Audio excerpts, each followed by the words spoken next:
Dalam perjalanannya sebagai negara merdeka, ya Indonesia memang belum bisa dibilang menjadi negara maju, seperti memiliki banyak masyarakat sejahtera dan menjadi sorotan dunia, seperti Singapura, Korea, Jepang, ataupun Amerika. Mungkin saja perjalanan untuk menyaingi negara-negara tadi masih sangat jauh untuk ditempuh. Gak semua hal baik terjadi di bulan Agustus. Karena di bulan Agustus juga, Indonesia harus rela melepas sebagian kecil daerahnya untuk berdiri sendiri menjadi negara mandiri, yaitu Timor Leste atau yang dulu dikenal dengan Timor Timur. Bagi sebagian besar masyarakat Indonesia, tentu masih banyak hal yang perlu diketahui tentang keberadaan Timor Leste hari ini. Mulai dari bagaimana dan kenapa Timor Leste bisa berdiri sendiri. Bagaimana keadaan Timor Leste saat ini? Hingga bagaimana hubungan Timor Leste dengan Indonesia sekarang? Nah, pertanyaan-pertanyaan inilah yang akan kita coba jawab dan telusuri bersama dalam video DP Explore kali ini. Pertama-tama, mari kita mulai dari mengulik sejarah masa lalu antara Indonesia dan Timor Leste. Di masa penjajahan, Pulau Timor menjadi rebutan antara pemerintah Hindia Belanda dengan Portugis yang sama-sama hendak melakukan perluasan wilayah. Konflik ini berujung pada kesepakatan pembagian wilayah pada tahun 1859 dengan membagi Timor menjadi dua. Pemerintah Portugis memiliki Timor di bagian timur dan Hindia Belanda memiliki Timor bagian barat yang sekarang kita kenal sebagai Nusa Tenggara Timur. Dari sini, Timor Timur memang mendapat banyak hal berbeda ketimbang tempat lain di Nusantara, seperti akses pendidikan, politik, hingga budaya di tanah tersebut lebih condong ke Portugis. Kedekatan antara Timor Timur dan Portugis ini pun terus berlanjut hingga pasca kemerdekaan. Bahkan, saking dekatnya, pada tahun 1970-an, Timor Timur ini sedang dibantu oleh pemerintah Portugis menjadi negara baru independen yang lepas dari tangan Portugis. Hanya saja, proses pemerdekaan ini gagal karena wilayah ini dianeksasi atau diserang untuk dikuasai oleh pemerintah Indonesia pada tahun 1975. Penyebabnya, Timor Timur dikuasai oleh Front Revolusioner untuk Timor Timur Merdeka atau Fretilin yang berpaham kiri. Indonesia yang saat itu dipimpin oleh Soeharto disokong Amerika Serikat untuk meredam ideologi kiri merebak di Asia Tenggara. Dengan kucuran 250 juta US dollar, Indonesia pun berhasil mencaplok Timor Timur. Pendudukan Indonesia ini pun tidak lepas dari beragam kontroversi, seperti kekerasan brutal di Timor Timur pada tahun 1975 hingga 1999 yang disinyalir melanggar hak asasi manusia. Ya, karena memiliki latar belakang sejarah yang berbeda dan tumbuh dalam lingkungan berbeda sejak masa penjajahan, Timor Timur ini memang tidak pernah memiliki kedekatan emosional dengan Indonesia.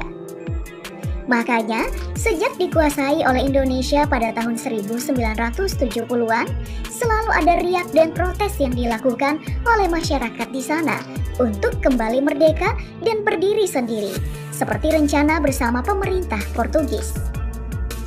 Angin segar berhembus setelah reformasi Mei 1998. Ketika Presiden B.J. Habibie saat itu menyetujui tuntutan penyelenggaraan referendum menentukan nasib sendiri bagi Timor Timur pada tanggal 27 Januari 1999. Dan pada tanggal 30 Agustus 1999, referendum diselenggarakan dengan dua pertanyaan. Pertanyaan pertama, apakah Anda menerima otonomi khusus Timor Timur dalam NKRI? Dan kedua, apakah Anda menolak otonomi khusus tersebut? Dan hasilnya, dari 438.968 suara, ada 78,50% yang memilih opsi kedua, dan 21,50% memilih opsi pertama.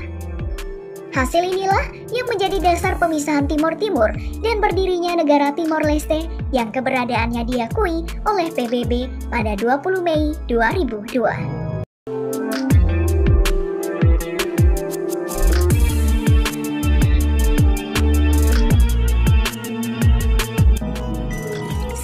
mengetahui sejarah panjang tadi, setidaknya kita sudah tahu kalau pendudukan Indonesia di Timor Timur dilakukan dengan kekerasan. Jadi, wajar saja kalau Timor Timur memisahkan diri dan berdiri sebagai negara independen dengan nama Timor Leste. Dari 30 Agustus 1999 saat diadakannya referendum kemerdekaan Timor Timur hingga sekarang, setidaknya sudah lebih dari 22 tahun Timor Leste berdiri. Nah, membicarakan masa sekarang, tentu banyak hal yang membuat kita penasaran dengan apa yang terjadi di Timor Leste setelah memisahkan diri dari Indonesia. Mulai dari ekonomi, pendidikan, hingga politik, tentu seru untuk kita ulik. Dalam segi ekonomi, perekonomian Timor Leste memang terlihat cukup buruk jika kita melihat laporan dari IMF atau International Monetary Fund yang didasari oleh GDP atau pendapatan nasional tiap negara. Dalam laporan tersebut, Timor Leste berada di peringkat 165 dengan GDP sekitar 4.605 miliar dolar Amerika. Jika dibandingkan dengan Indonesia yang berada di peringkat 7 dengan GDP sebesar 3.256 triliun dolar Amerika, perekonomian dari Timor Leste tertinggal jauh dibanding Indonesia. Ya, perbedaan ini juga terlihat dari segi rata-rata gaji pekerja dari dua negara. Pekerja Timor Leste memiliki rata-rata gaji pekerja sebesar 2,8 juta rupiah. Sedangkan pekerja Indonesia memiliki rata-rata gaji 4,9 juta rupiah. Untuk segi pendidikan sendiri, keadaan pendidikan di Timor Leste bisa kita lihat dari dua aspek, yaitu angka dari jumlah putus sekolah dan juga jumlah warga negara buta huruf dari negara tersebut. Berdasarkan data yang didapatkan, angka putus sekolah dari Timor Leste sekitar 7% dari seluruh anak yang berada di usia sekolah. Besaran angka putus sekolah ini disebabkan oleh berbagai hal, mulai dari ketidakhadiran, pelarangan sekolah dari orang tua, ketidakmampuan belajar, biaya pendidikan yang tidak murah, kenakalan, hingga kekerasan. Ya, alasan ini memang tidak jauh berbeda dari kebanyakan negara yang memiliki angka putus sekolah yang sama seperti Indonesia miliki, angka putus sekolah sebesar 6%. Selanjutnya, jika kita membicarakan tentang buta huruf, ada fakta mengejutkan yang datang dari Timor Leste. Dari data yang didapatkan, ternyata negara ini menjadi salah satu negara dengan tingkat buta huruf yang sangat tinggi, yaitu sekitar 41,7%. Jika angka ini dikalikan dengan jumlah penduduk Timor Leste yang 1,16 juta orang, penduduk buta huruf di Timor Leste mencapai lebih dari 486.000 orang. Dan bukti ini bisa dibilang kalau pendidikan di Timor Leste memiliki pencapaian yang buruk.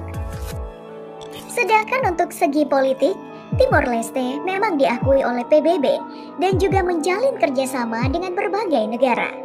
Misalnya saja Indonesia.